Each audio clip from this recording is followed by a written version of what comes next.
Pagbasa mula sa kasama ni Jesus. Ang babasahin ngayong araw ay matatagpuan sa Awit, Kabanata 46, talata 1 hanggang 11, na may pamagat na kapayapaan sa bagyo. Isinulat ni Ginang Bella Mohensi mula sa Stockholm, Sweden.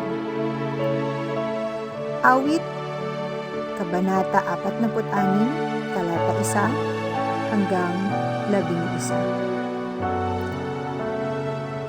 Ang Diyos ang ating lakas at kanlungan, at handang saklolo kung may kaguluhan.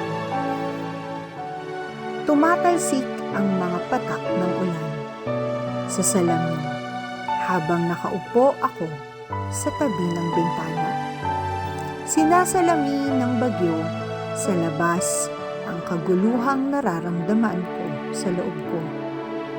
Binalot ako ng kawalan ng katiyakan, takot at pag-aalinlangan. Bumaling ako sa Biblia, naghanap ng kaaliwan. Ang awit 46 ay nagsalita sa aking kaluluwa. Nakakaaliw na malaman na sa gitna ng mga unos ng buhay ay tumatayo ang Diyos bilang ating hindi natitinag na angkla, nag-aalok ng kanlungan at lakas. Sa sandaling iyon, lumitaw ang isang alaala ng isang pagkakataon na naabutan ako ng bagyo habang nagha-hiking. Naligaw at nanginginig sa lamig. Nananalangin ako at humingi ng tulong. Biglang lumitaw ang isang mabait na estranghero at ginabayan ako patungo sa ligtas na lugar. Sa pagmumuni-muni sa pagtatagpong iyon, naisip ko na ang presensya ng Diyos ay tulad ng estrangherong iyon, malapit sa atin at umaakay sa atin sa mga unos ng buhay. Naramdaman kong hinihikayat ako ng Diyos na hanapin ang kapayapaan sa pamamagitan ng panalangin. Kaya, ibinuhos ko ang aking puso sa Diyos, pinalaya ang aking mga pasanin at takot.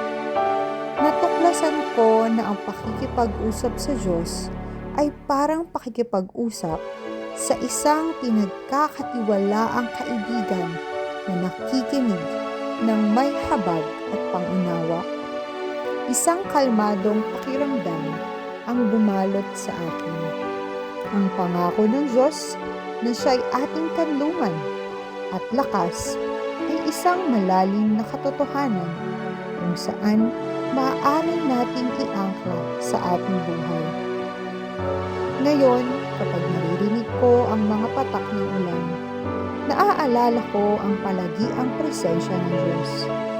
Darating at aalis ang mga bagyo, ngunit ang pag-ibig ng Diyos ay nananatiling hindi natitinag.